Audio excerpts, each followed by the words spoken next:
Hey guys, welcome to TechBase. Today I'm going to show you a short tutorial on how to use sound emoji on Facebook Messenger. It's pretty simple, so let's get started. First, open Facebook Messenger on your mobile device. Tap on one of your chats. Tap on the smile icon right next to the message box.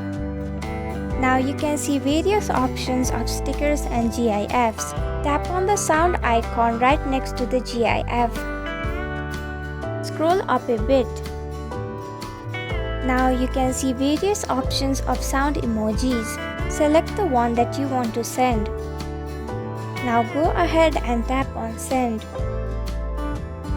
And that's it. This is how you use sound emojis on Facebook Messenger. Thank you for watching TechBase. I hope you found this video helpful. If you did, then please hit the like button and comment down if you have any questions or feedback. And if you're new to our channel, subscribe and hit the bell icon so you don't miss our upcoming videos.